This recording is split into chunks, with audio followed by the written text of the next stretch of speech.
torture machines have been among man's darkest secrets for thousands of years. Macabre devices designed to crush, stretch, burn, and inflict maximum pain.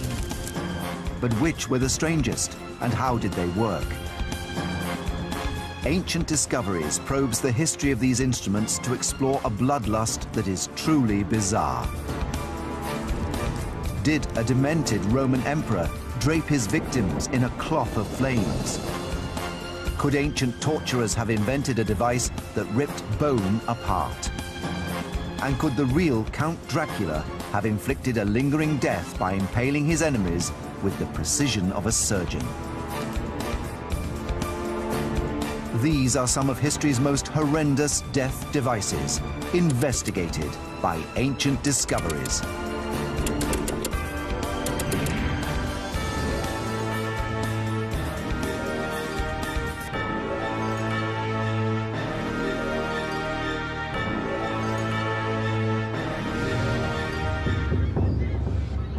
Historical documents contain descriptions of injuries, mutilations, and deaths caused by torture machines.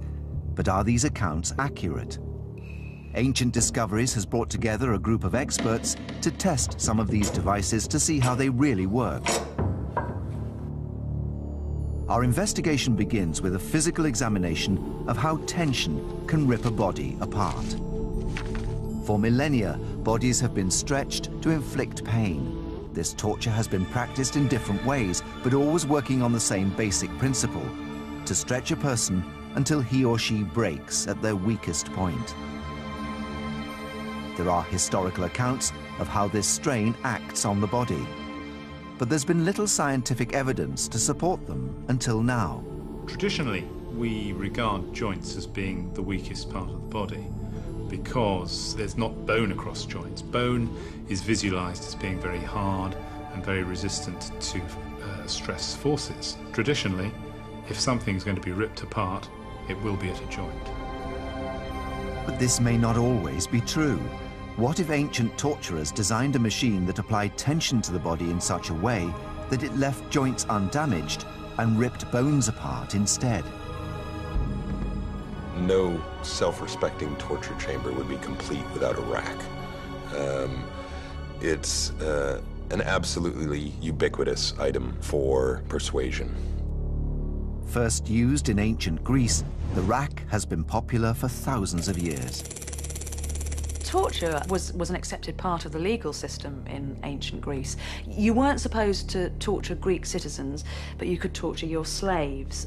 Slaves in particularly ancient Greece were hardly considered human. They're often described as tools. One author refers to slaves as just being man-footed things, that they aren't really men. And it was thought that one of the only ways that you could get truth out of slaves was literally to pull the truth out of them. Historical accounts contain startling details of how the rack acted on the body. So cruelly racked at the pulleys that his limbs were forced apart at the joints. To see its effect on human bodies, Richard Windley has built a model of one of the earliest examples. Basically what we've got is a long ladder frame, which is two main long supports with cross pieces. The main sort of windlass device is this end. This is what actually produces the tension or the pulling. Now, one of the critical elements of this device is the use of this, what we call ratchet and pull system, and that's a kind of locking device. And the point of this is that one can increase the tension incrementally so that each little click of this thing is going to give just another level of pull and yet more discomfort to the poor unfortunate who's actually tied down on the rack. Richard is joined in his experiment by trauma surgeon Dr. Mike Edwards. They hope to find out just what this slow build-up of tension does to the body. Richard and Mike are using a pig's leg to test the power of the rack. A pig's knee is a good substitute for a human knee because the joints' structures are of similar strength and position in both species. I'm sure that tension's being taken equally. There we go. With that? Yeah, here we are. That's good. When that goes. James Dean, a specialist in creating three-dimensional schematics, is using technology specifically designed for Ancient Discoveries investigation. This is a pig's knee, and if we take a look and remove the skin, we can see the structures underneath which hold the knee together. First of all, we can see the muscles, and on the bottom we have the hamstrings. And then back on top we can see we have the quadricep, the tendons which connect the muscles to the kneecap, and then we also have the ligaments which are responsible for the bone-to-bone connections. Now if we simulate the rack and we start applying tension to the model, you can see that first of all it's the muscles which are opposing this force, and the muscle fibres are contracting and it's trying to pull and hold the knee together. But if we keep on applying the tension, we'll see that when we zoom in, that the muscle is starting to give way, that the filaments of the muscle are tearing, and the muscle itself is losing its ability to contract and hold the knee together, and so we see the first signs of extension.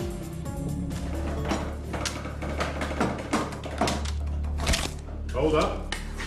We've got movement here. We've got some creaking. We've got some creaking. Well, I think that one of the tendons has gone just here on the back of the knee joint. Yes, I thought I felt something crack. No, you did. Something definitely went there. I don't think there's going to be much further to go before it starts coming apart. I think probably we're finding that there's certainly some stretch inside the knee now. Just crank it up and let's keep going. So we've just seen that by continuing to apply tension to the knee, we have actually managed to rip the patellar tendon out of its connection with the bone. And this has left the kneecap floating free. So if we zoom in and take a look, it's the Sharpie's fibres at the end of the tendon, which we can see here, which anchor the tendon into the bone, which have actually been ripped clean out of the bone. Now this area has got lots of blood vessels, it's got lots of nerve endings, so this injury is going to be very painful and very bloody. And if we go back to the wider scale, we can see that the only thing that hasn't been injured by the tension in the knee so far has been the elastic components, which are the ligaments. So whilst they've been stretched, they haven't been injured. Okay, slowly now. I can see it stretching. It's going. Yes, it's going. Hear that? Yes, It's gone. It's gone very easy now. That's it. It's gone. It's gone. We can see the two halves. Oh, well, that's interesting. This isn't what I expected at all. I thought the ligaments were going to go. But look what's happened. It's fractured. Is that the actual bonus? The bone has fractured. You've pulled apart the bone. Good gracious. The joint itself Is still articulating. is still articulating. But what you've done is you've pulled the bone off. Actually broken the bone. You've broken the bone with the traction. The rack has pulled apart the bone and left the ligaments of the knee intact. This contradicts both the ancient accounts and modern expectations, because bone is believed to be a stronger material than ligament. But what if this is not true in all cases? Could it be the rack's incremental buildup of tension that accounts for this surprising result? As we continue to apply tension, we can see that finally it's the bone itself which is pulled apart. And we can see that the growth plate, which is the area of the bone where new tissue forms, is the weakest part of the bone, and this is where the bone has actually ripped into two pieces. Because of the way in which the rack slowly increases tension, we can see that the elastic components, which are the ligaments, whilst they've been extended, they have survived effectively uninjured. The inelastic components in the joint, which are the tendon and the bone, have been ripped apart.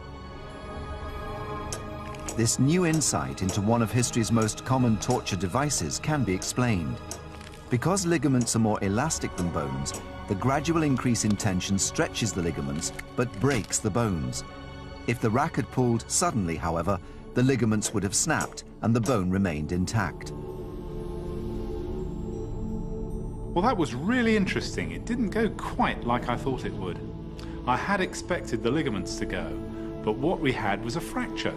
So I think we've actually discovered something today. And when we thought before that we'd have just a ligament rupture, now we know that if we put somebody on a rack, then probably they're going to get fractures. To pull a bone apart with such apparent ease, that really changes my view on how the rack acts on the body. Meanwhile, in ancient Rome, an emperor devised a torture to entertain the crowds at the Colosseum. It was called the tunica molesta, and it turned the victim into a living fireball.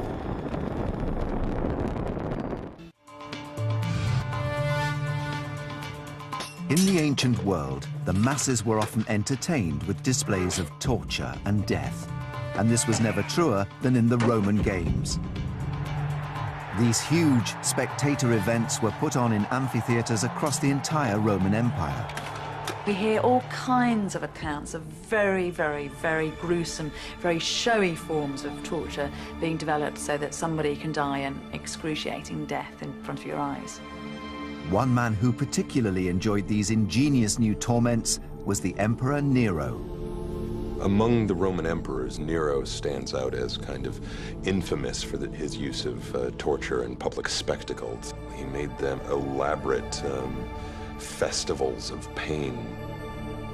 Nero is remembered for one of the most spectacularly cruel tortures ever seen in the amphitheatres of Rome, a torture that turned a man into a human torch. An account written by the first-century poet Lucilius describes a torture designed at the request of Emperor Nero. It was called the tunica molesta. The tunica molesta is a particularly unpleasant reenactment of the mythological death of Hercules. Hercules was tricked in myth into putting on a poisoned tunic. The poison burnt his flesh to the bone. The pain was so unbearable that Hercules set himself on fire. The Romans kind of act this out in the amphitheatre, in which condemned criminals are forced to put on a tunic impregnated with inflammable material, and then it's set fire to. How was this torture designed to maximize the spectacle for the audience? By creating an explosive and long-lasting fireball on a living human being. It is hard to say for certain exactly what the tunica molesta would have looked like. It would have been a fabric tunic, probably linen, coated in flammable material.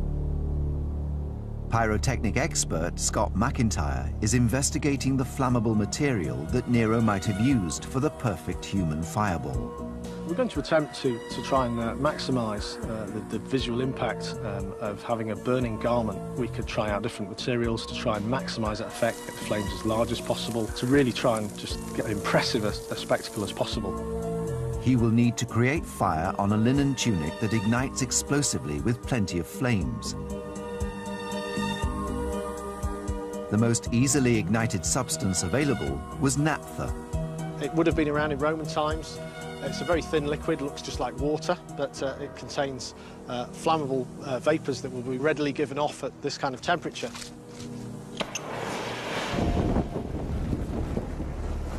Now that did ignite, possibly a little bit too quick because it's all gone. We did get an instant burst of flame there, but it didn't last very long. It was quite spectacular, but very, very short-lived. There is an historic document, however, Fox's Book of Martyrs, that suggests how large, rapid flames and a long-lasting burn may have been achieved. He had some dressed in shirts made stiff with wax and set on fire in his gardens. Nero's technicians could have used a wax or paste. By thickening a flammable liquid into a paste, they would have been able to apply more of the fuel to the linen, resulting in a longer-lasting burn.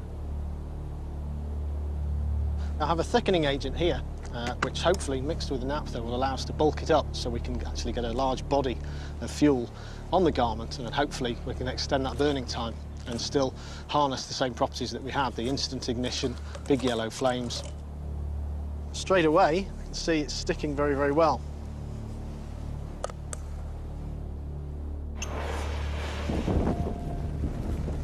Wow, that ignites instantly. Hopefully should burn quite a lot longer. Yeah, there's a lot more fuel burning there. The flames are quite ferocious, and it's gone right the way through the material. Probably would have gone right through to the skin. It's 3-4 times the length of the previous burn, and it's still plenty of fuel. You can still see it on there. Once you cover somebody in that gel, there's no escaping it. It sticks to things and it burns, and they're just going to be one mobile fireball. Scott has designed the perfect tunica molesta. But how would it work on its victim? And just how spectacular would it be? To find out, Scott is going to test his design on a real person, stuntman Steve Trulia. I think the most distressing thing about doing a full body burn as a stunt performer is the fear wells up from inside you. It's a primeval fear. You feel as though you want to panic, scream, shout, run about, and part of our skill is to try and control that. Steve is preparing for his full body burn. He's wearing 5 layers of fire-resistant clothing, but no material is completely fireproof. The naphtha gel has not been used on a human being for thousands of years, and once it is alight, it's totally uncontrollable. See the thumbs up if you're happy.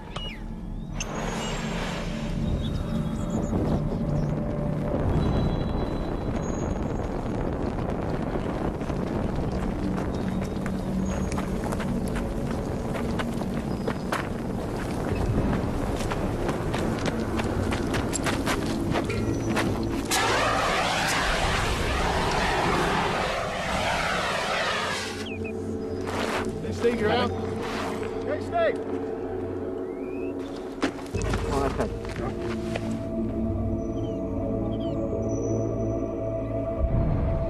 Thank you very much, Steve. Whoa. How's that feel? Yeah, amazing. I could feel the panic welling up inside, the flames in front of my face. I can't imagine what that must be like for somebody that's really been burned. It doesn't bear thinking about someone being in just a tunic. I think wanting to get the flames out of your face is the most important thing there. That's the primeval urge. I think anyone being burnt with a tunica molester will have been running, I would think, almost anything to get your face out of those flames. On that burn, the flames went so high, so quickly, it surprised me. It's a sudden, full-size fireball. There's no build-up, it's just wallop, taking everybody by surprise. The test proves that it is possible to create a large fireball that will last for up to a minute. An agonizing spectacle. That felt different from most of the stunt burns that I do, because I've been really aware since this job came in that this was really done to people. And I was aware of that throughout the whole tunica molester process. So it felt different. It was more poignant in a way. And it's made me quite pensive and thoughtful about the whole process.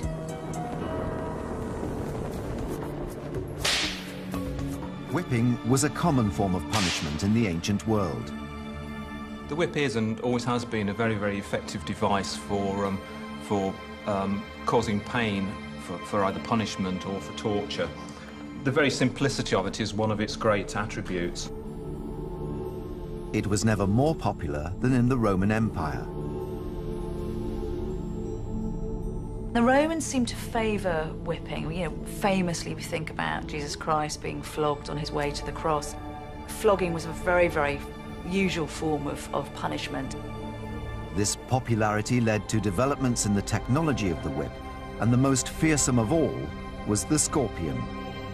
This has actually got metal attachments on the end which are hooked, and these are actually sharpened, so this is going to be a really very nasty device. If these hook into the flesh and they're snatched back, you know, one would imagine that these are going to cause quite significant injury. Could it rip skin clean off the human back, or even cut down to the bone? Within the Roman Empire, punishment could only be administered under strict laws.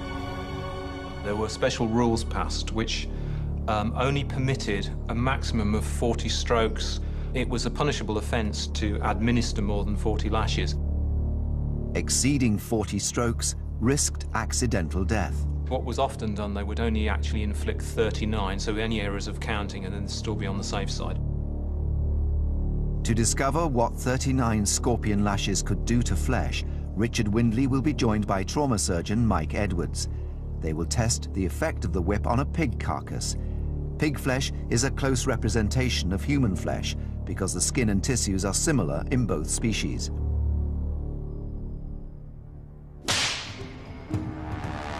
Richard administers 39 lashes of the scorpion. The pig's flesh will not show bruising or bleeding because it's not living tissue, but it will reveal the physical effects of the tearing.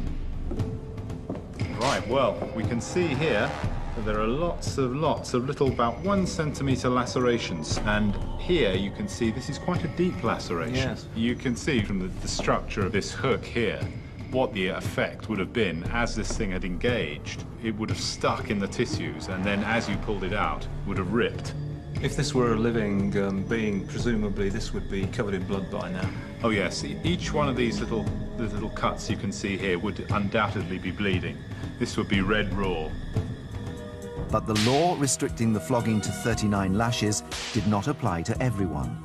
Those condemned to crucifixion could be whipped until close to death. So what would happen if the scorpion was used for more than 39 lashes? You probably would have started tugging the skin off. I think the chances are you could even be whipping down to the bone with something like this, and you'd be tearing the strips of flesh off the ribs. This was the fate of thousands of men and women that were crucified under the Roman Empire. Before being hung on a cross, they endured countless strikes that cut into the bone.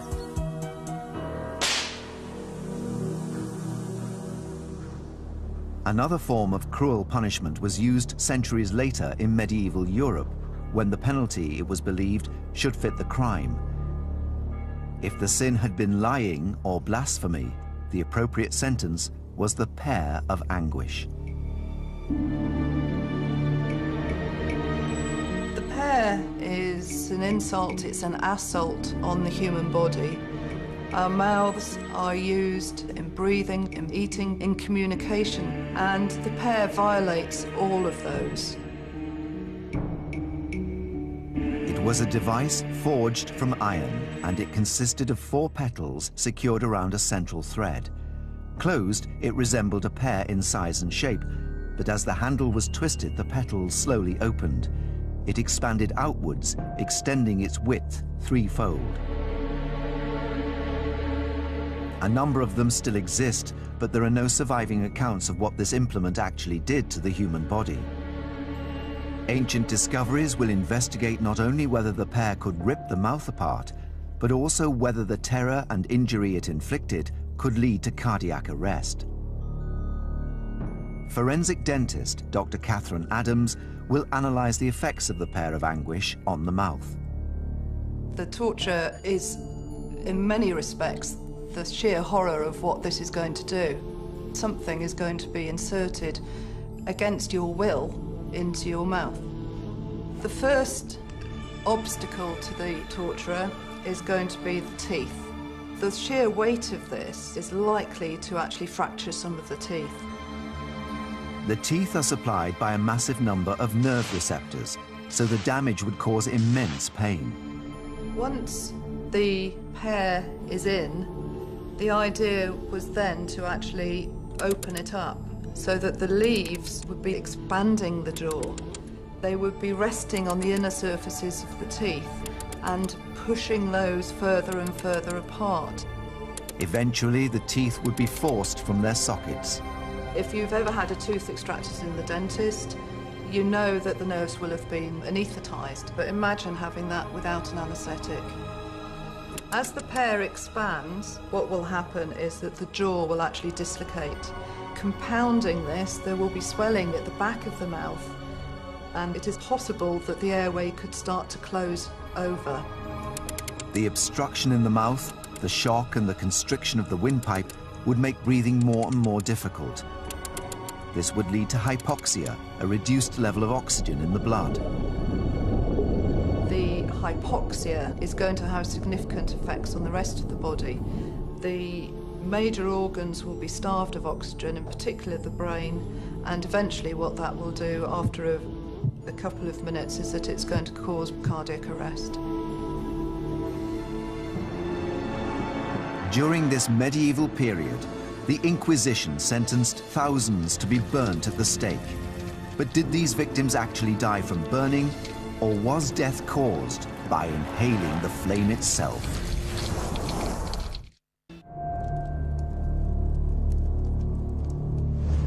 Medieval Europe was subjected to the Inquisition's reign of terror. The Inquisition was established by the Roman Catholic Church to crush opposition from heretics. Those found guilty of religious beliefs that opposed Catholicism were believed to have sinned against God and the Church. Thousands of people were sentenced to death. burning them was considered a mercy.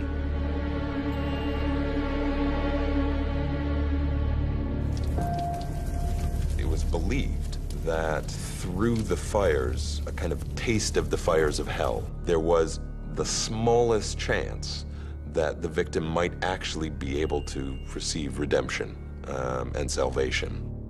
It was the authorities trying to give them a chance at an eternal afterlife in heaven rather than consigned to the eternal flames of hell. Many historical texts still exist that describe the final moments of these victims. But there remains a fundamental mystery. How did fire actually kill people on the stake? Did they slowly burn to death, or did they die by inhaling the flame itself? In 1555, the Reverend John Hooper, Bishop of Gloucester, was burnt at the stake for refusing to convert from the Church of England to Catholicism. It was said that he slowly burnt to death while remaining conscious, and prayed even as his face blackened from the flames. An eyewitness account provides clues as to how he died. But even when his face was completely black with the flames and his tongue swelled, yet his lips went till they were sunk to the gums, and he knocked his breast with his hands, this holy martyr was more than 3/4 of an hour consuming. But can a human body actually remain alive for 45 minutes in such a situation? It takes less time for him to die, but probably the time for the whole body to be consumed would be around 45 minutes. I think it's more likely that his lips appeared to be moving because the heat was causing the skin to retract, and the lips moved as they became more burnt. When people burn, their joints contract, and I would envisage that him beating his breast would be his elbows contracting and his hands striking his chest. The observation was correct, but they've been interpreted in a way that wasn't quite appropriate. Mick Flanagan, the senior fire investigator of the South Wales Fire Service, is investigating this punishment to determine the exact cause of death. Fire can attack you in two ways, by burning and by flame inhalation. Heat can be so great that it causes charring to the outer layers of the skin, until eventually it goes beyond the live skin to the internal organs. A second way is, if you inhale flame, the flames will then scorch and burn the air passages, and the air passages will then swell and close up, thereby stopping you from breathing. Mick has erected 3 types of stake most commonly used in the executions. One has timbers to head height, another is surrounded by a ring of firewood, and the third has wood around its base. This is the type of stake that the Reverend John Hooper is believed to have died on. To determine cause of death, Mick will monitor the height of the flames and the temperature on each stake. If the temperature exceeds 60 degrees centigrade or 140 degrees Fahrenheit for more than 15 minutes, he will know that the victim died from burning. If the flames reach head height on the stake before this, the victim would have died from inhaling the flames. Almost immediately, there is a reading from one of the stakes.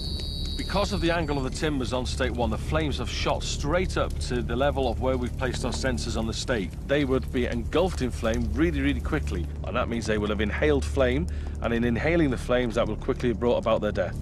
If someone were to inhale flames, then what would be damaged would be the lining of the respiratory tree. If the throat is damaged by increased local heat, then it will swell up, and it can actually stop you taking in air and getting it down to the lungs. The victim would die of suffocation, and if the flame reached even further into the lungs, it will also cause an inflammatory response, and fluid will accumulate in the lungs, and effectively you can drown in your own secretions. So the person on the stake with the timbers to head height would be dead within 2 minutes. But what about the type of stake John Hooper was tied to? Whoever was tied to that stake would now begin feeling the absolute agony of the skin coming away from their lower legs, working its way up their thighs and the lower parts of their body. Their injuries will get progressively more serious the longer this exposure lasts. Burns are rated from 1st to 3rd degree. A 1st degree burn involves literally just heating of the epidermis, and all you see is redness of the skin. A 2nd degree burn is one stage of pain more, because there you see the epidermal layer, or the most superficial layer, stripped from underneath and blisters forming. And those blisters can be acutely painful because of the stretching of the overlying skin by the blister. The 3rd degree burn is a full thickness burn, so it involves not only the epidermal layer, but it also involves the dermal layer. Past this point, the skin is dead and the fat, muscle and organs underneath are being destroyed. The victim is still alive and conscious, whilst their lower body is being burnt away. This suffering lasts only a few more minutes until the flames reach the face. They will have inhaled flame, and the same as with stake number 1, they're going to have burns to the inside of the windpipe, which is quickly going to bring about their death. So after 5 minutes, 2 of the victims would have died from inhaling flame. It takes another 10 minutes for the person in the ring of fire to die due to 3rd degree burns to the whole of the body. The temperature at that fire has been about 140 Fahrenheit for a number of minutes now, and the person there would have been suffering massive burns to the whole of the body because the fire is all around them. The flames hasn't actually touched them, but it's the intense heat from the fire that would have brought about huge burns. After 15 minutes, all of the victims would have died, but the causes of death varied. We know that in stakes 1 and 2, the fire would attack the people tied to that stake by flame inhalation, whereas on the 3rd stake, it's the radiated heat that would have caused the death. So modern analysis has shown what really caused people to die on the stake. This discovery can shed new light on the death of the Reverend John Hooper. Historical documents depict him burning on a stake surrounded at its base with firewood. If this is accurate, then he would first have suffered serious burns to the legs, followed minutes later by injury to the windpipe brought on by flame inhalation. And the Reverend John Hooper would have died from drowning as his lungs filled up with fluid. Perhaps the most gruesome form of torture in history was specifically designed to prolong suffering. Its creator ruled over medieval Transylvania, where he was given the nickname Devil. His real name was Vlad Dracula. Impalement has been used for at least 3,000 years, but one man took this method of torture to a terrifying extreme. Vlad Dracula, also known as Vlad the Impaler. The reason that we remember Vlad is because he was a man of quite exceptional cruelty. His legendary bloodlust inspired the Count Dracula myth. Future generations would associate him with the undead, with vampirism. But the original Dracula was even more terrifying than anything that could be created by Bram Stoker or Hollywood or anyone else. Vlad Dracula impaled his victims in the most terrifying way ever seen. Vlad's favorite method of impalement was horrific. He did it vertically, inserting the stake through the rectum so that it went right up through the core of the body to emerge through the mouth.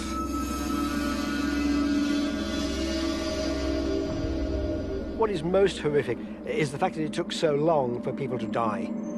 That the stake was arranged just so through the body so that death would not come quickly. It is torture for its own sake. Historical accounts describe victims surviving fully impaled for hours or even days. Experts have dismissed these stories as folklore.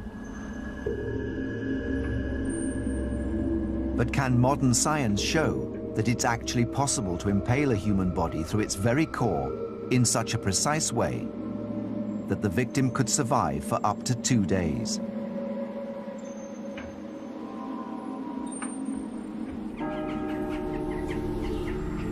Criminologist and historian Marian Troe is traveling to the heart of modern-day Romania to discover the real Dracula, 500 years after his death. Vlad Dracula was one of several rulers of Wallachia in the Middle Ages, the country today we call Romania. The Middle Ages was a vicious time when cruelty was acceptable. But the legend of Vlad is that he went beyond that. This is almost certainly the kind of stake that Vlad the Impaler would have used. It's made from pine, and Wallachia is full of pine forests. And he had in his army a team of men who were called amlas, and their job was to look out for straight timbers like this in a forest. They would then cut the tree down, and they would sharpen that end. That's the end that goes into the ground, and I think 4 men would be able to do that job very, very quickly indeed, in minutes. And this end, therefore, is the end that will be inserted into a human body.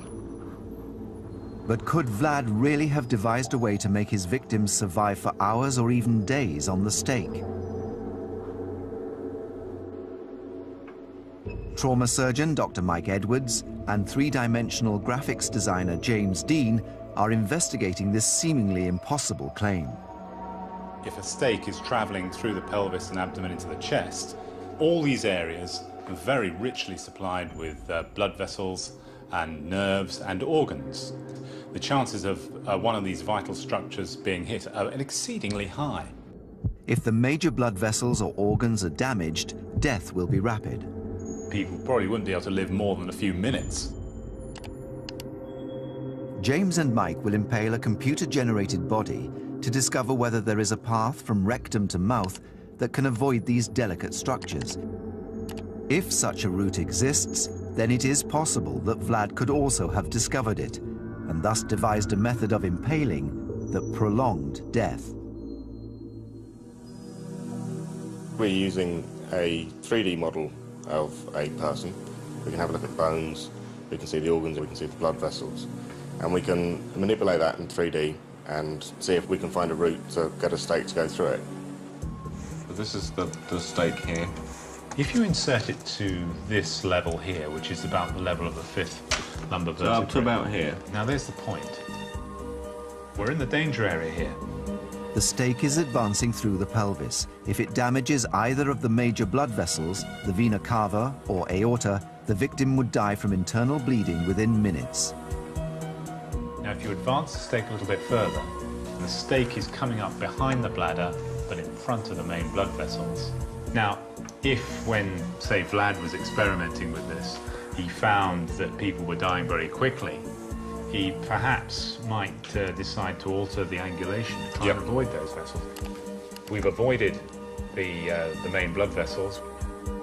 So the person will be suffering no life-threatening injuries at this point, but the stake must proceed next through the bowel. Now it's perforated through there. I think it's got to perforate. Okay. There's no way that it could travel all the way up here and all around there. It would seem impossible to impale someone in this way without puncturing the bowel, an injury that releases a flood of bacteria into the body cavity, leading to infection and death within 2 days. It must have been absolutely astonishing amount of pain. And the sort of mind that would want to inflict this, you just can't imagine, can you? Vlad grew up in a violent world. Wallachia was at war with the Turks, and Dracula had been a child prisoner. Dracula was a prisoner of the Turks from the age of 12, and he learned cruelty at their hands. Because of the way of life at the Turkish court, he may well have been sexually assaulted. This, he saw, was a means of revenge. He could use the notion of that sexual assault, and he could twist it in his own mind into impalement. And it colored the whole of the rest of Dracula's life. The victim has been skewered through half of his body, but amazingly would still be alive. He can breathe, and blood still pumps around the body, the two systems vital to sustain life. Now Mike and James must navigate past the heart and lungs. If this stake went a little bit backwards and through the heart, then death would be within minutes, very quickly. I think we need to maximize this space between the heart and the back of the sternum, because then that will allow our stake to travel up and push the heart backwards rather than perforate it. The sternum, or breastbone, would deflect the stake back into the body.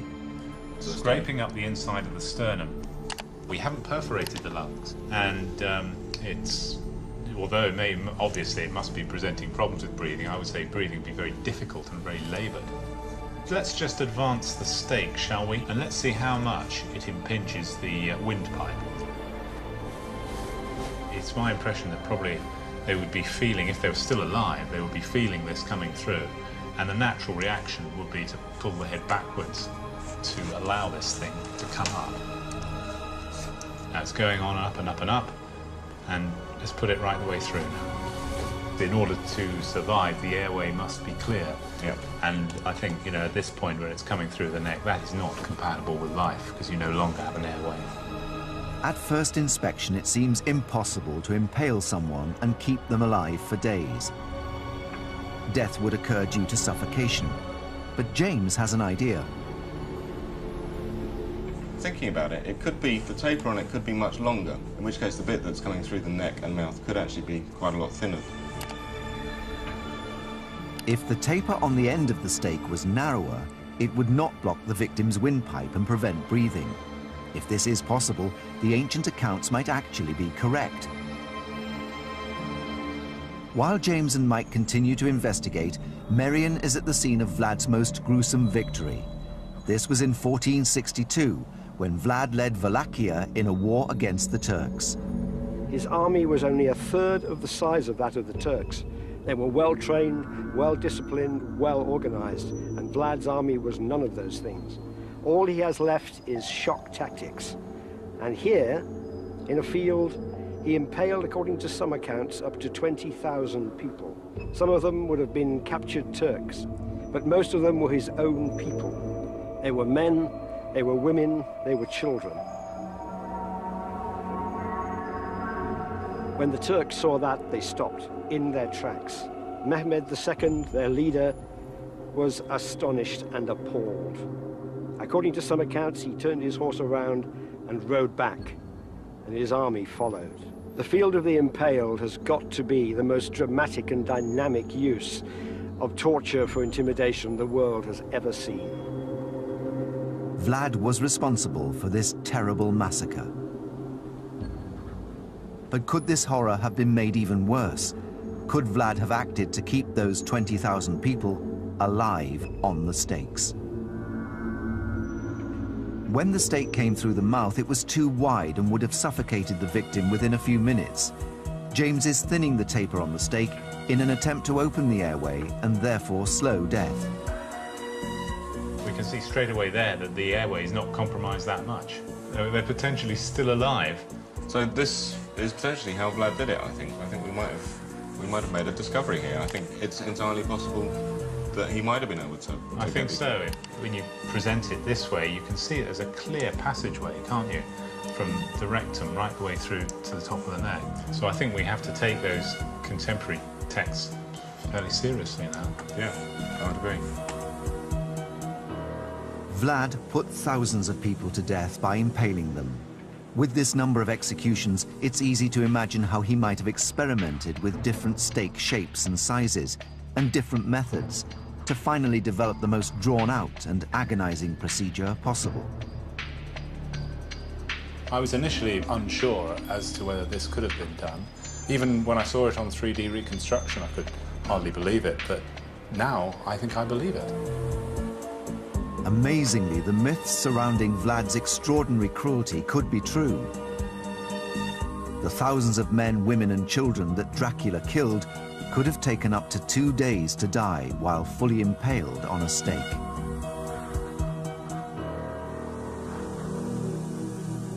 Ancient Discoveries has shown how the most bizarre, mysterious and sophisticated torture devices may have worked, and how ancient torturers used their knowledge of technology and anatomy to develop ever more gruesome techniques.